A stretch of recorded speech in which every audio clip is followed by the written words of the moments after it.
Hello, everybody. Welcome back to a new episode of the Pearl Dialogues, where we explore the nature of reality through the lens of the diamond approach.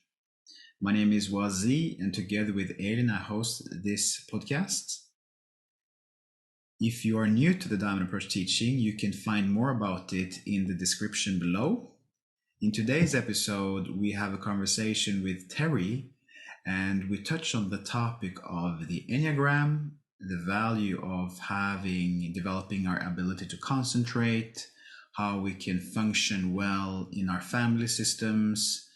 And we also talk about the process of working with negative thoughts, difficult feelings, and so forth. As always, I invite you to sense your arms and legs, your body while listening. And that's all I'm going to say for now. Enjoy. Hi everyone, and warmly welcome back to another episode of the Pearl Dialogues. And tonight I'm back, Elin. So we're doing a duo, and we have invited a new teacher for you, Terry. Hello, welcome, Terry. And can you please pronounce your last name for me as well? I can. Thank you, Ilian. Yeah. Terry Pennebaker. Terry Pennebaker. Wonderful. And the C, you're here as well, of course. Yes, I'm here.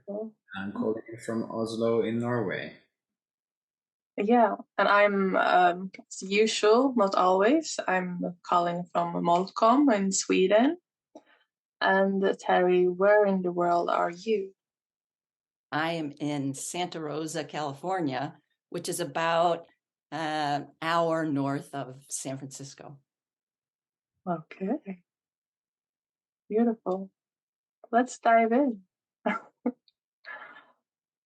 Terry, would you like to start by telling us how did you end up in the diamond approach? When was it? What happened? What did it mean for you? Yeah, well, it's kind of an interesting story. I ended up in the diamond approach. I came to the diamond approach about 21 years ago, and I had been practicing Vipassana meditation, and I had a teacher. My teacher was a Burmese monk, U Pandita Sayadaw, which some listeners probably know. And I had spent several retreats. When he would come to this country, I would see him on retreat for weeks at a time, and then he invited me to come to Burma. So I went to Burma the first time for a 3-month retreat and stayed in his forest monastery. And we lived in silence, lived in a little kuti, little hut, and we would walk and sit all day long, have 2 meals a day. And I did that for 3 months. And after I left, he invited me to come back. I realized I did want to go back. I went back for 7 months the next time. Again, 7 months in silence, sitting with him.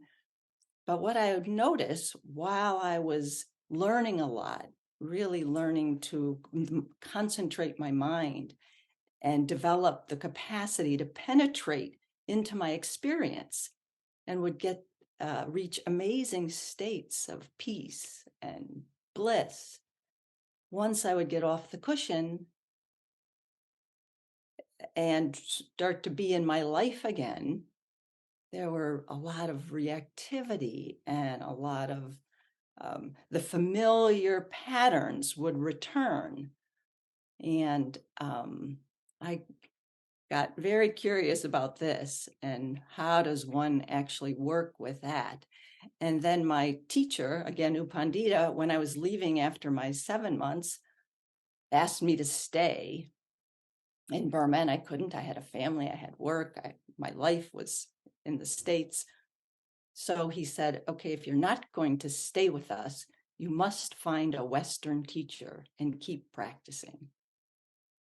So when I came back here, my business partner at the time, who was now my husband, told me about Diamond Approach. And I read Hamid's first book, Diamond, I don't know if it's his first book, but Diamond Heart Book 1. And when I read that book, I knew this was something I wanted to pursue. So I joined a group. I got lucky, happened to join a group that Hamid was actually teaching, Hamid and Karen Johnson. And it became my path immediately. I understood it, fell in love with it, and it has become a way of life for me now. Wow. What grace. Wow, that is so deep. That is so deep. I just feel the grace pouring through that whole story, that whole journey. Wow. Me too. I'm amazed. I haven't even been to a Vipassana for 2 weeks. It's one of the scariest thing I can imagine actually to do. I'm gonna do it when I can, but I've been afraid of it for so long. So to hear you share your story is like, it's like wow. It's a big wow for me. What scares you about it? I don't know. I don't know. I just the first time someone told me what Vipassana was, I was like, that's so scary. I guess that was also before I started doing personal work. So I guess, yeah, just sitting with my thoughts seemed extremely scary for me. Yeah. What is your relationship to Vipassana, Lucy? Yeah, so I've done it twice. Yeah. 10-day retreats. But before going into that, I just want to circle back to what you just transmitted, because in the transmission that you just gave about your life, I feel this such a deep guidance, such a deep, like a purity of unfoldment in how you practice with this teacher for such a long time. And the benevolence in him saying, if you're not staying with me, you need to find another teacher in the West and practice with him. And then you eventually ending up in a group with Hamid and Karen. There's just such a golden thread of grace that connects that whole thread, I feel like. So I'm just reverberating with the depth of and the profundity of that. Yeah, and when you say that, Wasi, I'm in touch with the love that Upandita, that I felt for him, that he expressed towards me and towards all things. It wasn't just this, I'm not talking about personal love, but yeah, the deep commitment to, for him, it was realization, wanting people to be realized, but deep commitment to my process. Yes, such a selfless way, I would say. Like there's just such a selflessness to that. Yeah. And on that, I'm curious about, your journey with this, and where you find yourself now after having traversed this path, both the meditation way of Vipassana and the Diamond approach. What is your experience of life? Well, the Vipassana was a great support for doing inquiry with the Diamond approach. And not just inquiry, but sensing myself, and the meditations that I've learned in Diamond approach. So because of Vipassana and the developing a concentration, a capacity to concentrate and to really penetrate my immediate experience. I mean, that's just all been so useful for anything I would have done, and Diamond Heart is the path that I chose. And my experience is it's just a natural sensing of myself. It's a natural knowing that what I am, what my experience is right here, right now. It's immediate. So while my mind can make up, and used to make up, lots of stories, not so much anymore. And the stories still will float through, but they're more floating through than getting snagged.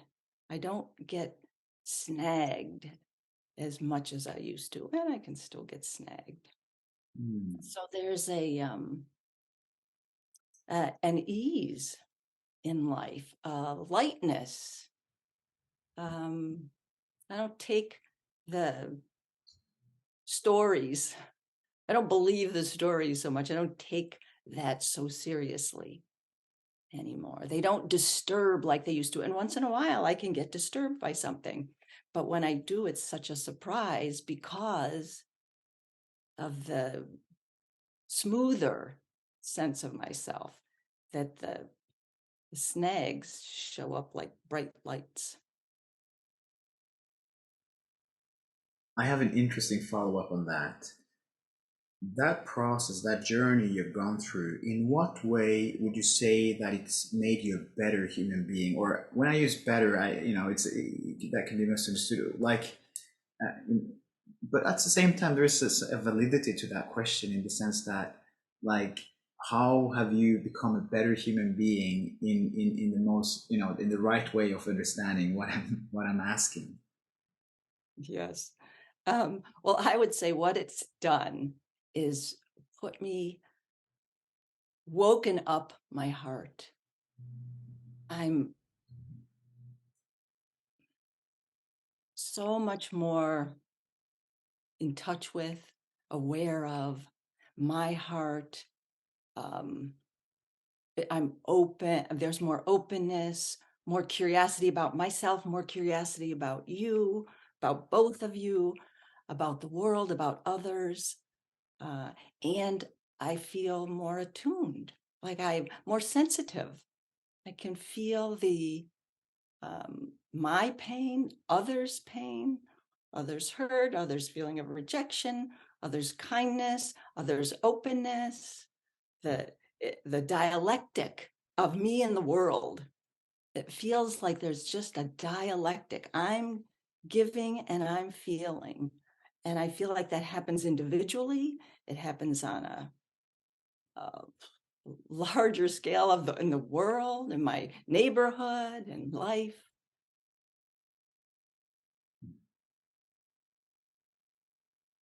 What is happening now as you're talking about this?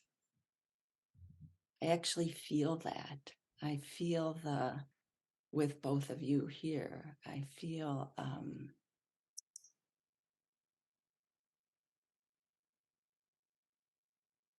a softness, an openness. And I feel myself very curious about both of you. I'm curious how you came to do this. I'm curious about each of your paths, what got you here, what you've learned, what you see. So I notice that it's like that, I feel it. And then I feel love for both of you, appreciation for what you're doing, who you are, not just what you're doing, but really who you are. And I'm curious about you, Lillian. What are you curious about? The same. What a little bit about your story, how, or what's happening with you in you right now, actually. Yeah. So two questions. But, Yes. yeah, but what's happening now is I'm present here with us as well. I'm hearing my partner putting our son to bed in another room. So I'm like, oh, okay, that's happening as well. And then also coming back here as well. So and that's pretty interesting for me to be present here and then going, okay, that is happening as well. Okay, here. So that's a new experience. He usually has gone to bed before I start podcasting. The other question, I answer this in some episodes in different way, and feels like there's always a little piece of the story. But I think a massive heartbreak, that was what got me here. I had a massive heartbreak. The man that I loved decided to leave me. And that was very traumatizing for me. And I kind of lost everything that I held dear. And in that loss, I came to a community in Sweden, close to where I live now. And yes, the week after that, there was a Diamond Approach group coming, the Scandinavian group, which is meeting in Malcolm. And an old psychoanalysis teacher of me, teacher therapist, was there and in the group, so that was interesting. And another participant of that group started having other practices and teachers of inquiry, where I started to heal again and feel again, which was extremely painful. But it also gave me extreme hope, and hope that I could live my life without having to pretend to be small or fit in this box of how I was raised to believe by some of my relatives that this is how you're a good human being, which felt very difficult for me. I've always valued honesty in a way, which has made people uncomfortable. And still does, probably. Yeah. So. Do you have the same experience around honesty, Terry?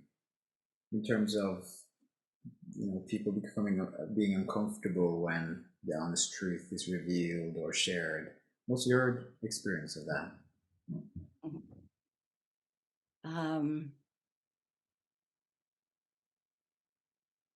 Yeah, not all people, and some people, it depends on how deeply we go with, some people can handle a bit of honesty, and people get uncomfortable. I find they're uncomfortable with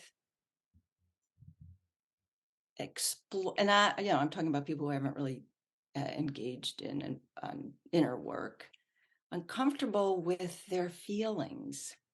If they start to express feelings that couldn't be expressed when they were younger, expressing them when they're older feels scary, feels challenging. So, we have certain feelings. We're each trained to be a certain way. There's an environment that each of us grew up in, and certain things were okay and safe and others were not. And we learn very quickly. As little children, we're little sponges, and we have to learn, what does it take to get along in here? What does it take to survive in this environment? So as long as people stay, for the most part, they stay within the feelings that were safe to express, feelings that they won't be criticized for, made fun of, told it's not okay. The little ones that are told don't cry or be nice or don't be mad or don't be angry or share your toys. All the things that kids sometimes don't want to do, or they do want to be angry, or they are angry. So I find that people find it difficult to express those feelings that weren't safe to express when they were little, where they were at risk of being hurt, being made fun of, being told that that's bad or wrong. We unconsciously grow up believing that's true, staying away from what we got made fun of for when we were little, what hurt when we were little, what scared us when we were little. So I find that pretty much everybody, without doing work, has feelings they don't go near, thoughts they don't let themselves think.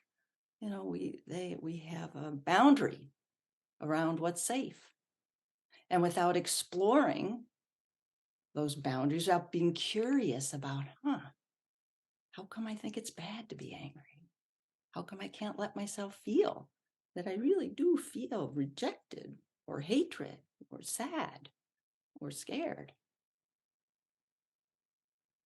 We stay where it's safe. So, yeah, I see that in my own family with my siblings who haven't really done any work. My oldest sister will sometimes say to me, "Why do you talk to us and make us cry?" Certainly isn't my intention, but they get touched sometimes when we start talking more deeply. So how do you navigate that field? I mean, I can imagine many people listening are in a similar situation. Mhm. What have you learned from being in a family where they're not interested in spiritual work as such, or that dimension of work? Do you have any wisdom to share on that? Well, it's gone through many phases over many, many years of doing the work and having deeper understanding myself. In the beginning, I just avoided certain conversations with my family because they didn't go anywhere. But and found that I judged them a little bit too. Well, those poor folks, those, they just can't. That's shifted a lot in me. I was actually just with my sisters. We get together. We were up until the pandemic trying to get together every year. And then that stopped during the pandemic. Now we're back getting together. But today, I was just with them a few weeks ago, and to see them all, I have 3 sisters, and they behave the way they behave, and each one does the things that they do, and I feel so much love for them. I'm not looking to change them. And I also don't feel like I need to change myself. I can speak about how I feel, what's true, open my heart, tell them things, hug them, kiss them, where some of them are like, and some are so happy to be hugged. So, but I can be myself with them and know that, I can feel their fear, their pain, their discomfort. So I also don't try to push anything on them, and I still can express myself. So I feel more natural, much more at ease. I'm not trying to get them to do something or not do something. I'm not having to be careful about what I say or don't say. There's much more flexibility, flow, care for them. I love them. And I think ultimately they feel that. They know that. Another aspect that I hear you communicating here is a sense of internal security. It feels like you're secure in yourself, and that also translates into you being more free in your expression, in being who you are. And I feel that is a very interesting development and a part of us, our human potential to feel internally secure in ourselves somehow. Can you relate to that, what I'm saying there? Yeah, what I relate to and what you're saying is there's a solidity. There's also a lot of stillness. There's um, there stillness in my body, stillness of my mind. There's yeah. And so with the stillness, I just am here, feel myself here. And what I'm curious about is, what is my experience? Without asking it in those words, but it really is what's happening, trusting what's over here, knowing a depth, knowing a stillness, a peace, this peace that is me, that the stillness that is just like a rippling of calm. The body is quiet. The mind still. So there's a lot less agitation, much more settled here in this place. So then there's not a place I have to get to. There's not something that must happen or shouldn't happen. There's a much greater capacity to just allow everything that is happening. I can allow for someone to be upset, allow for someone to be behaving in ways I might not behave, but that's okay. That's not me. Allow for someone's anger, allow for someone's disappointment, have my heart open when I can feel they feel rejected or not seen.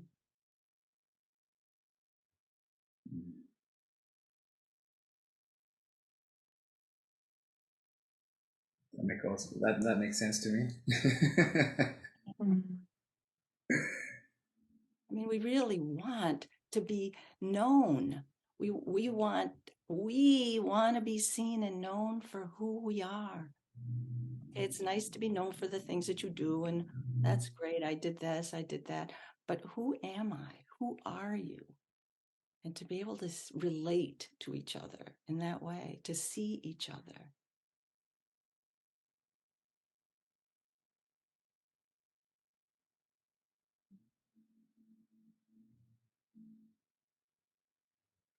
And I also hear that, like you picked up on before, that you really see yourself and that you know yourself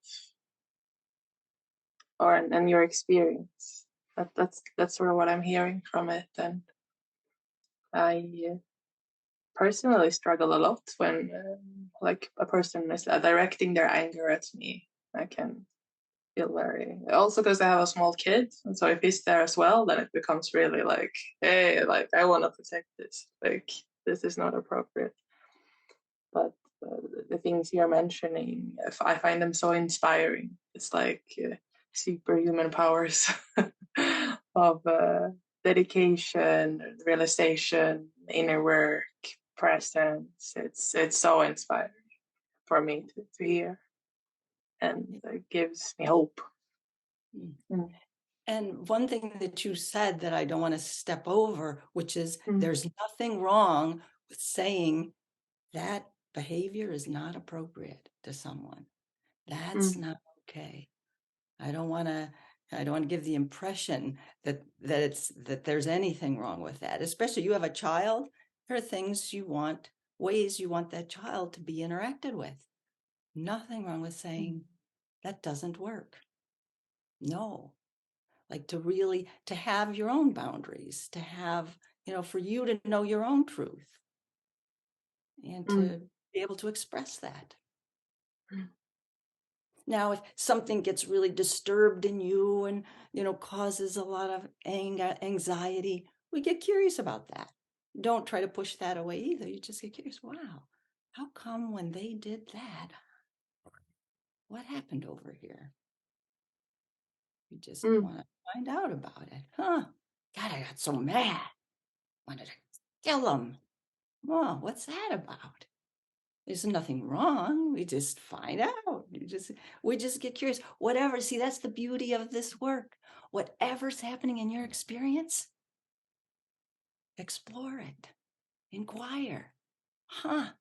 Geez, I get so mad whenever I hear that. I want to kill him. Whoa!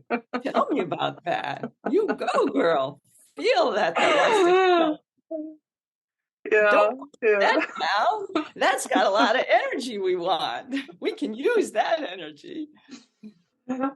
Yeah, that's really, it's beautiful and interesting and funny, and and that happened to me in a small group once. And I was like, I feel this hate towards my partner, and my teacher was like, yeah, really? I was like really inviting it, and I was like, okay, like it's a safe space, we can explore it. I was like, okay, we do it.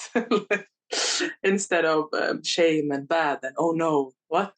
You want to kill him? That's like, which, but in that moment, just allow that. Like, I think she asked me, like, what would you do to him if you could? And I was like, what? Like, I'm allowed to explore that in this moment.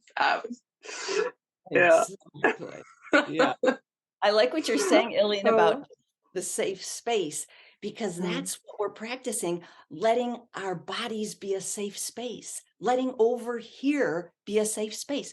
You can be here furious. You don't have to tell anybody. Over here hating them. You don't have to act it out, but you can explore it. This becomes your safe space. Like everything, nothing gets denied in here. Everything's allowed. We get open to it. We get curious about it. We bring a friendly, curious interest to our experience. Welcome it. For our whole lives, we're told, do that, don't do that. Oh, don't be mean. Oh, did it. Nonsense. Feel it. Be with it. Like your teacher said, yeah, what do you want to do to him? Yeah, and I think it's really needed, and I mean, a true support for like humanity to go forward. But I also understand that it's scary. Like I had a former roommate a couple of years ago, and I have already started my inner work. So I was saying there was a conflict, and I shared like I'm so angry right now that I'm shaking. Like, and I shared it in a voice memo, and the reaction from her side and her family side was that they felt uncomfortable continuing living with me because I said that I'm so angry that I'm shaking. So then that became a threat. Like, what are you gonna do? And that was hurtful, and we ended up splitting our families anyway. But that was yeah, and that's there's such a fear of even expressing anger. Yeah, feel a bit heavy sharing about it, but it felt important somehow. Like it's not a dance on roses. Yeah. Like, what was that last thing you said? Roses? It's not a dance on roses. Oh, it's not the dance. Or maybe it is with thorns, but yeah. Well, I think you learn who you can express, what you can express, who you can express with, and most important, to be able to allow it in yourself. Most important to explore it, be able to explore what is this anger, what's happening, whatever it is that's happening. And we'll come up with situations, like you say, where with someone who can't hear that. They actually do feel threatened because it's your anger. They feel threatened. They don't understand that person that didn't understand quite what you were saying.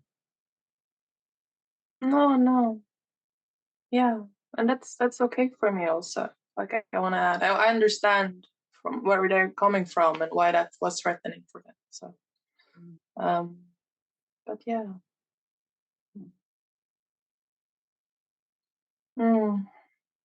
Let's see what's happening in you. I want to immerse you more in the conversation. Yeah. I'm just leaning back, witnessing, to be fair, and just hanging out and allowing. And I really appreciate the wisdom coming through, and also the honesty, the raw truth of your personal experience, and also the responsiveness of Terry. So I'm just enjoying the dialectic and what's coming out of that. And I feel I just want to emphasize that nugget of wisdom in terms of within your own safe space of yourself, allow everything to come up, allow everything to emerge, including dark, shady thoughts, because that is stored in the unconscious anyway. I mean, that is stored in either in your psyche or the collective psyche. So if one creates boundaries about, no, I can't think that, then that will be kept within the unconscious and coming through in other ways. So what I hear coming through Terry is encouraging us as souls to really explore the totality of our consciousness, including those dark thoughts and that which is murky, and that which is murky and difficult, and maybe from a social point of view wrong, but also be mindful that it does not need to be expressed or enacted, that it can be explored without being enacted. So I feel there is a deep nugget of wisdom there that humanity at large need to hear, and also develop the capacity, like how inquiry and practice over time develops our capacity to be with more of ourselves, and so that's both in terms of this practice being strengthened, but also our soul becoming more capable to handle that dark matter.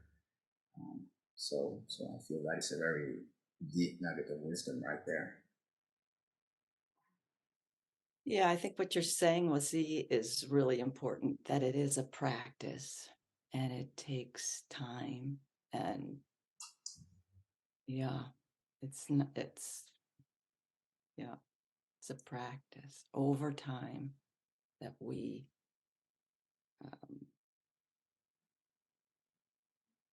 do is and develop ourselves, develop our heart, develop our tolerance for the feelings. Yeah. And then as we inquire into it, we begin to understand more and more. It's the understanding that allows the difficulty to begin to relax. Then that allows our essential nature. Until we understand it, it becomes an obstacle to our essential nature being able to continue to unfold in us. As we understand it, the obstacle, it relaxes, it can dissolve, and then that allows aspects of our more fundamental nature, our essential nature, to arise in us through peace, joy, compassion, love, kindness, strength, all the qualities that are in us and obstructed, obscured. And with that, another key word, understanding, and how inquiry, open-ended inquiry, which is the primary practice of the Down approach, how that facilitates for understanding in a way that it is both effective and, like you said, full of discovery, full of like an adventure of life. And it brings me on to another question that I want to ask you is why, and I'm curious about this because I imagine that it's developed in stages, why you started out doing inner work, and why are you still doing it? Why are you practicing? Why have you kept on practicing? And why did you ever begin practicing? Yeah. Well, I actually began practicing inner work 45 years ago. I've practiced a couple of different modalities, but I really went to my first first course, 45 years ago. And I went because of difficulties from my childhood. I was raised by a mother and an alcoholic father. And my alcoholic father was not kind when he would drink. He had like two personalities. He could be loving and fun, and all the kids in the neighborhood just wanted to be around him. And then he'd drink, and he would be mean and unrecognizable to me and scary. He passed away when I was still young. I was 9 years old, maybe 10 when he died. And but I was left with a lot of pain. scars, hurt from emotional. Didn't hit me, but he certainly threatened an awful lot. So I wanted to know about this. I could feel the things that I would become afraid of, feel the distrust, feel my tendency to back away, to not want to engage, to not trust the environment, think I had to do it all myself, think I couldn't really rely on anyone. And I knew that this was a problem. This was not a problem. It was difficult. It was painful. And I wanted to understand. So that's really what drew me. And I stayed with that group that I joined or became a part of for about 10 years and did work on all kinds of things. And then there was this point at which it wasn't actually spiritual work, but it was a lot of psychological work, and it really did help me understand. And then I realized there was something still missing. I wanted something a little deeper. I wanted to understand parts of me that I didn't feel like that was addressing. So really I started on a search, and I just moved to deeper and deeper.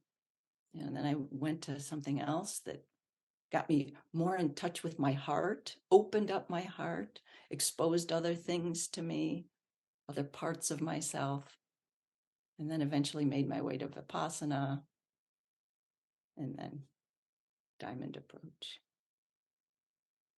So what kept me going was, as I moved through my life, I had more understanding. I saw more.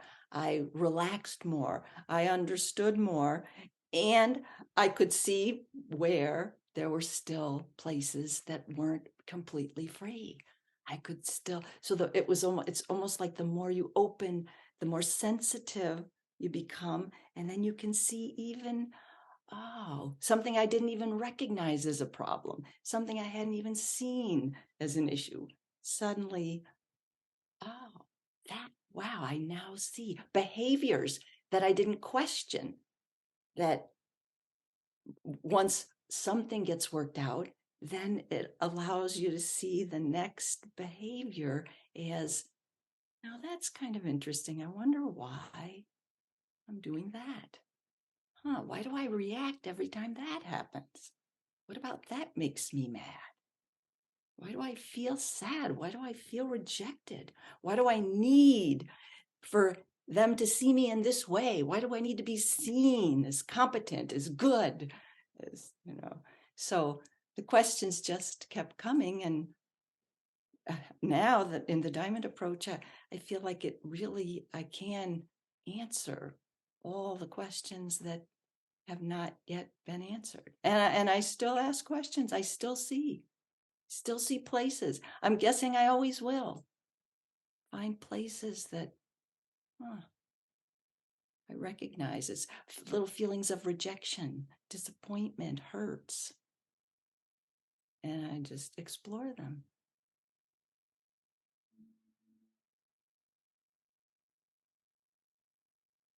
I would like to invite for a round is checking what is alive in us, what's alive in the field. Do you want to start, Terry? I invite you. Sure. I was hoping you would start. I'm happy to start. I was curious about you, but I can start. I feel a melting. Like I feel a melting of any defenses, any ideas. I just feel this softening, melting, appreciation for this time. Heart. Feel love, a lot of love. Love for both of you. Love for this work.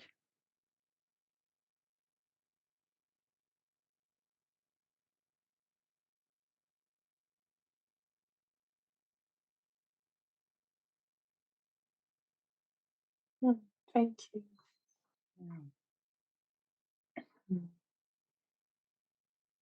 And we'll see where are you now in the field. I'd like to hear from you first. Yeah, really? Yeah. But it's your turn, so.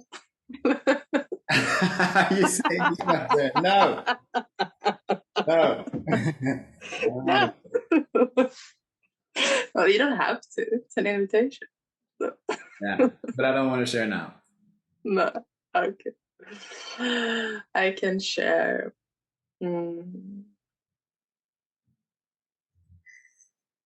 Yeah, now this little interaction, I can feel this joy and giggling in me, like a bit of humor, a bit of safety. I think I feel very safe. I can sense safety, listening, sharing, open up, exploring. It's like a groundedness, a openness, safety again.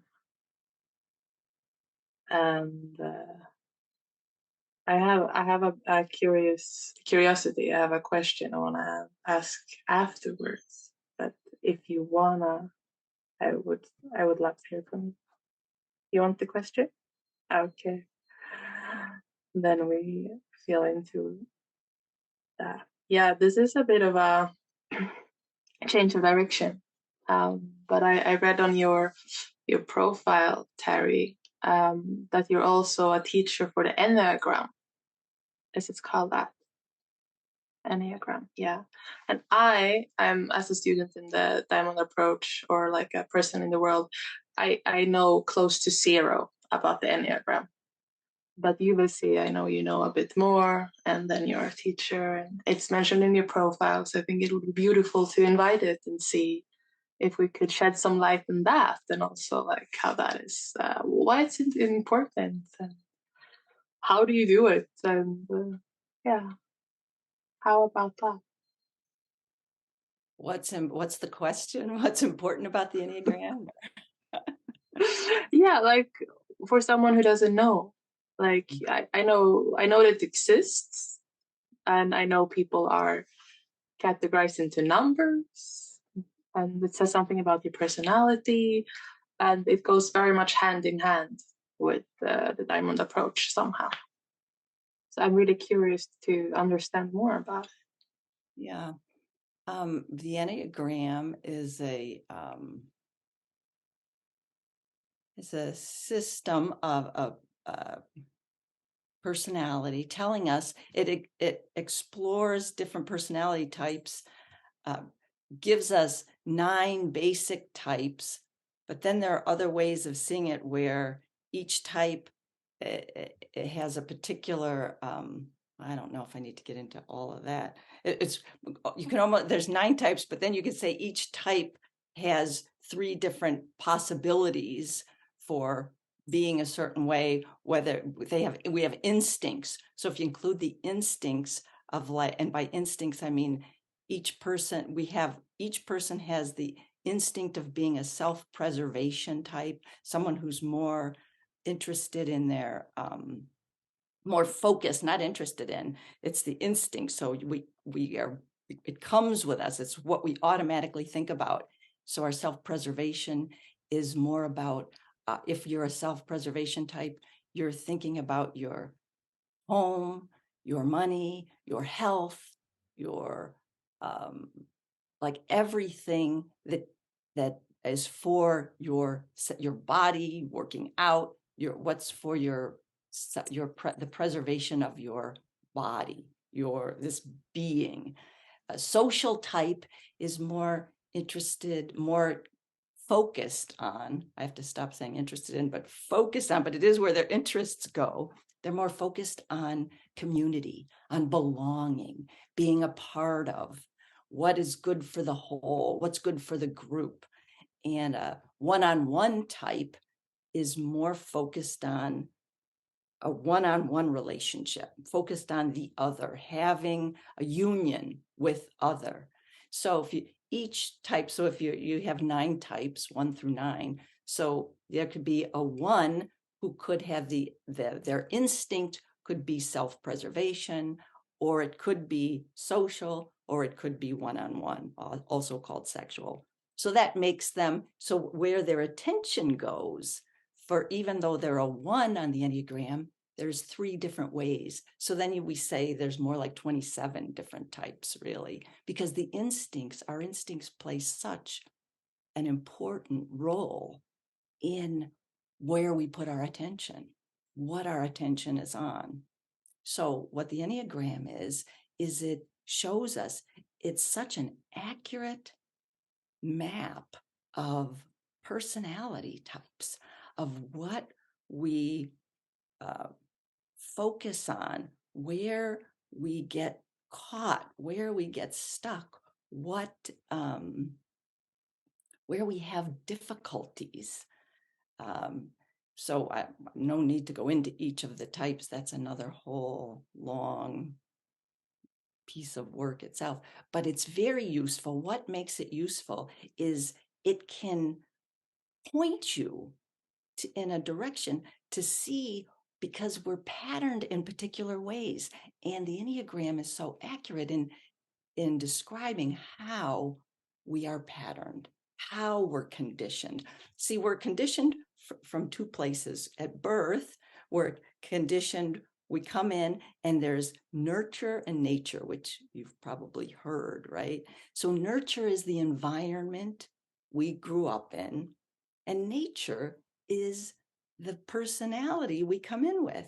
And what they say is the Enneagram type isn't decided, like our nurture, it happens as we're in that environment, and the way that the environment we grow up in has a lot to do with how we get conditioned and patterned. Well, we come in with a particular type. So like if you have siblings, you're all born to the same environment, but you can see that each one of you is very different. I had 5 siblings and we're all very different, even though we had the same mother and father. Looks like we had the same mother and father, I mean, the same people, but they interacted with us differently because we were a different personality. One baby comes in and they're quiet and they don't say much. Another baby comes in,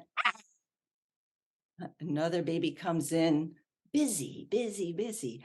So you see, if you have siblings, you can see very easily how each one is so different. Well, it's useful to begin to be able to map that. When you know your type, then you can, we know about our environment, and we begin to, when we inquire, we can explore knowing what our environment is. Well, it's also useful to know the patterning of our type. And the Enneagram is just one of the most accurate tools, tools for understanding, helping us understand more. So we see the environment we grew up in, but we also see the personality we have. Like one type might be they want to improve, they want to get it right. So you start to see how much you as that type wants to improve and correct and can't get it wrong. And so finds themselves always improving someone, correcting themselves, correcting others, trying to do the right thing. Someone else just wants love, wants connection. So they find themselves just trying so hard to connect and not push anyone away. And, oh, well, that upset them. Oh, I need to see me. Do you love me? Do you love me enough? Another one might be very competent. They know how to do things. And I can do this. And they want to be seen. They need that approval, be seen for just how competent they are, how well they do things. So it's like that. So to be able to see, your it helps in your inquiry. What we're doing is we're just exploring. We're wanting to know ourselves. We're wanting to know the whole package, all of what is here. Who am I? What am I? How am I? And it's just another very useful tool to know that, to understand that. My sense of the enneagram map is as well that it's very accurate.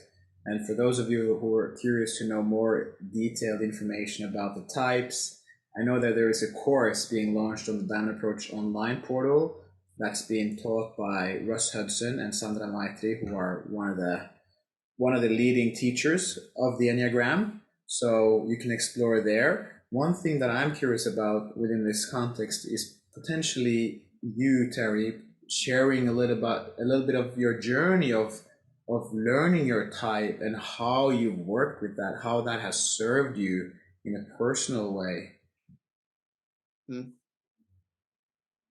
Yeah. Well, when I first learned my type, there were things that I found out about my type that I didn't like. So if you don't like the type that you've discovered that you are, it's likely that you are that type. If you like it, if you're really proud of that type and think that's a great type to be, I'd say keep looking. It's not very common that someone says, oh yeah, I am that type, and that can happen. So when I first discovered the type that I was, and it's so radically accurate that I felt embarrassed about some things. It was like so exposing. So first, to get through the exposure, it's like my son. I'll give you a little. My son, who at the time was 16 when I first started studying the Enneagram, and I knew I thought that he might be this type. I actually didn't know for sure. So I was going back and forth reading him between these two types. And I read a little bit about one, and he said, oh, that sounds like me. Yeah, okay. And then I read the other type. He said, you know what? Go back to that other one. So I went back to the other one, and then I just started reading. And he pulled the book out of my hands, and he started beating the book on the table. He said, burn that devil book. Mom, how can a book know so much about me? That's embarrassing. So it's kind of like that, it's like it just exposes. So for me, it came in stages, so I started to understand. Again, it's not unlike inner work, like the diamond approach, like inquiry.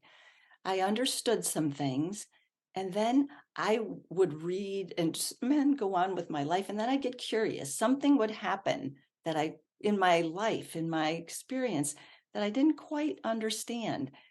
And because I had read Sandra Maitri's book several times, the one that I'd read at the time was the spiritual dimension of the Enneagram, which I strongly recommend for people who are interested in knowing about their type or about the Enneagram. And I would pull out the book and go to my type and read different passages that each time would just go so much deeper. And I can remember at one time just feeling like an empty shell and just, and reading what Sandra said about that. It was just so accurate. Her description of what I was experiencing was just right on. And then it would help me understand what was happening in me. So it just gives us another dimension, another capacity to use to know ourselves, to understand ourselves. Really, it's a beautiful process and amazingly accurate. And it all helps us in understanding. That's really what we're doing. So we just want to know ourselves. Yeah. With the reminder that the spiritual dimension of the Enneagram by Sandra Man, that can be brutal to the ego. That is like brutal, like a massacre. I remember reading that, and yeah, that was extremely intense in terms of how it mirrored me and my ego structure. So I can, say that as well. Yeah. This is so interesting. So for someone who's like new to it, like how do you discover your type? Do you answer lots of questions? Do you put in your horoscope? Do you read a book? What? Yeah. Well, what I really would recommend is to find someone who is a teacher who can type you. I've heard of a lot of people answering questions, and sometimes that can work. The caution I would give you is that what's answering those questions oftentimes is the superego. So it asks you, how you feel about something or how you are in some way. And you might have a first answer, but then the superego says, well, that's not the right way to be. Oh, you shouldn't do that. And you find yourself, without even knowing it, what's answering those is the inner critic, the judge, that's saying, well, no, you don't do that. That's not good. So you have to be careful. And sometimes we don't really know ourselves. So it's useful to have someone that can ask you questions, and without judgment, curiosity. Like, how do you doubt? Do you correct? Do you, how do you handle this? And you can look with kindness, openness, and see what's true. Oh, you find some patterns that you didn't even know were there. Thank you.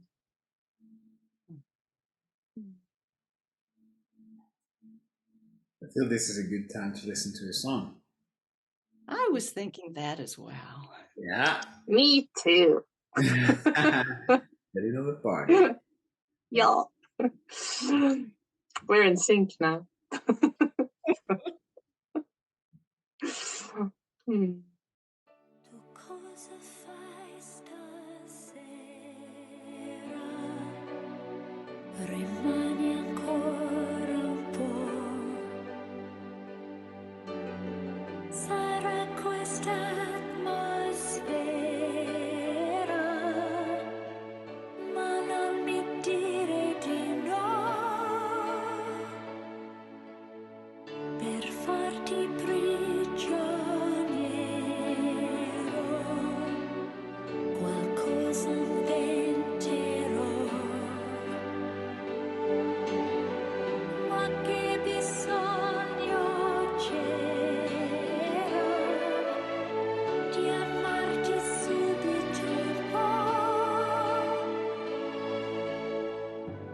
Questo giorno è una pazzia, ma la luna è amica mia. Se ti resta un sogno da buttare via, sono in mezzo a una città, solo amici e poi chissà. Poi non basta mai, tante cose da dirsi, baciarsi e capirsi e stringersi. Poi non basta mai, si fa tardi, ma dai, dove corri a quest'ora? Just show me how to love you. Io non ti lascio più. Capiamo di scogliere. Io sto da uomo per te. Just show me how to love you.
I'm curious what happens in you when you listen to that type of music, Terry.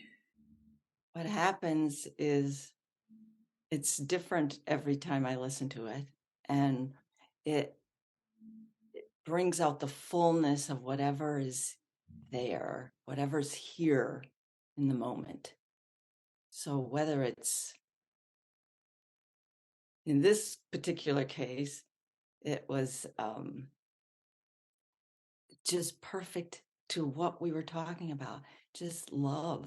Just tell me how to love you. Show me how to love you. Love being.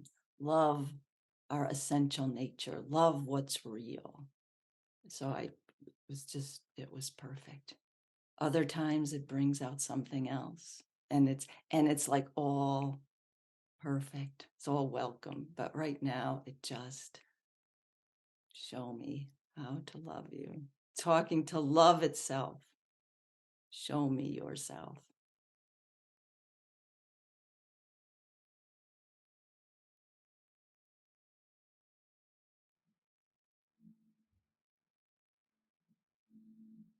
Would you also say that that category of music has a particular impact that is consistent throughout? Because there are so many genres, and this is a particular type of genre. So I'm wondering what the relationship you have with that particular genre.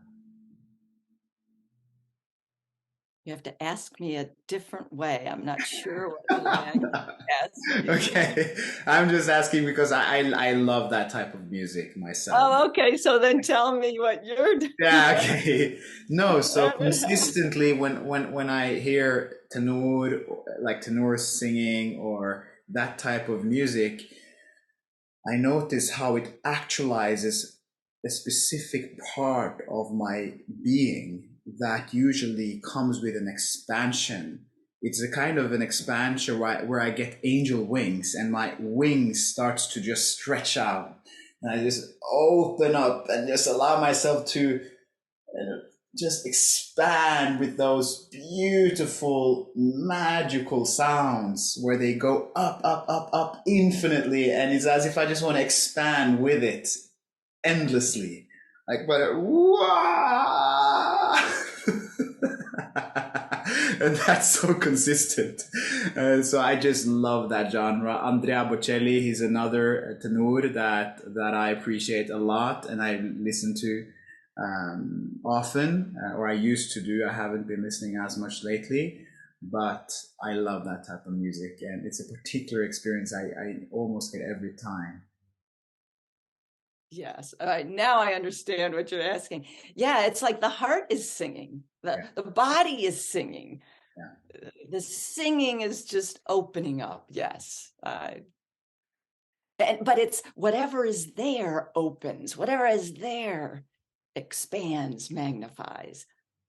Yeah. I would also say that in my case, I notice also how it impacts me, like how it facilitates sometimes for a metamorphosis. So sometimes I may be contracted and then it comes on and then it leads to a transformation. So I notice how it transforms my consciousness and usually it leads to that type of expansion. And I also feel that when I put on the song, those type of songs, there's also an intelligence to that. So at times where I'm in the rut of my own personality structure, I might not put that on because it's not appropriate. But other times where I'm in the transition or I'm just feeling good, then it comes on naturally and then off we fly, you know? Yeah. And it looks like you like to fly. I love to fly. Yeah. That's what I can see. I love to fly. Yeah. Yes, Elin, you're just kicking back in the couch. I'm kicking back. Yeah. Yeah, it just becomes very clear to me the connection with spirituality and art. Like when I listen to the two of you, your conversation about the song and the expansion. And I don't listen to this type of music that often,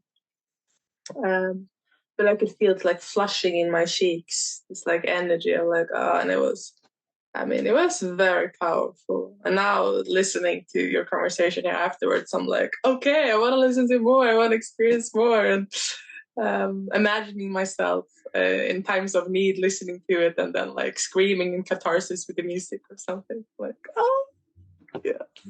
Yeah, I'm looking forward to this. It's gonna be a great life ahead. Excellent. Yeah. Yes. I join Sarah Brightman sometimes and sing right with her. So wonderful. Wow, beautiful round of our dialogue, huh? Man, so beautiful. So, I mean, good to be with you as always, Alien. I really appreciate your presence, your honesty, your directness, your vulnerability, your humanness. I mean, that's really like there's just such a truth to that humanness that comes through you. And Perry, I bow deeply to your being, your soul. And again, I feel this transmission that you gave initially of that grace that was so clear to me. It was like a scintillating grace that came through that had this golden emanation of the divine. I mean, it was just pure divinity coming through when you shared your story, and I feel so touched to be in witness and in presence of such a like to be to feel the transmission of such a direct light that I just felt come through there. It's just of divinity, essentially. That was just clear to me. And yeah, just loving your expression. I think it's so, I mean, when we have these conversations, I'm reminded of the value I feel just coming through this field and these conversations and the potency of sharing that and sharing the treasure of the school, of all the teachers, and also the interactions between teachers and students and teachers and teachers.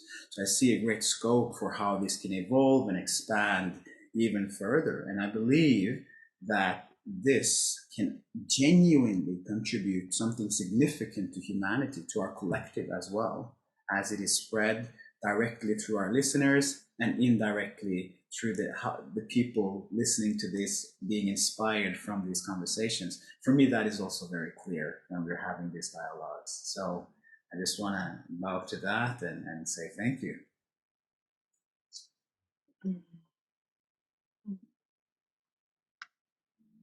Thank Yeah. you.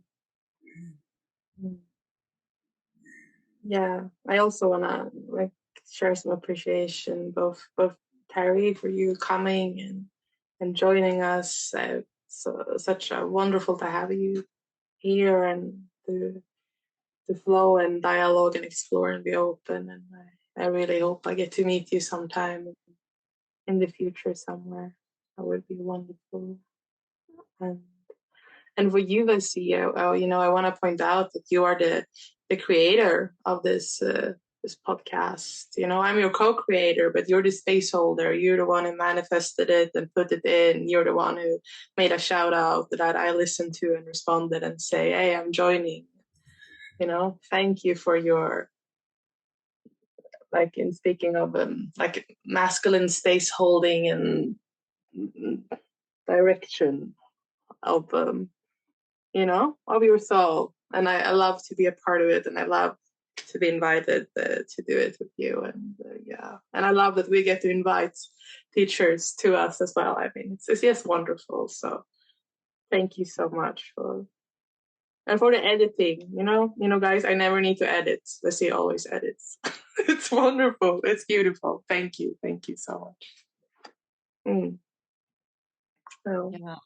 And I want to thank both of you really for your warmth, your openness, honesty, vulnerability, and what it takes to do this, the creativity, the offering that this is for people, new students, old students. It's like you said, teachers and students get to know each other, people get to know each other.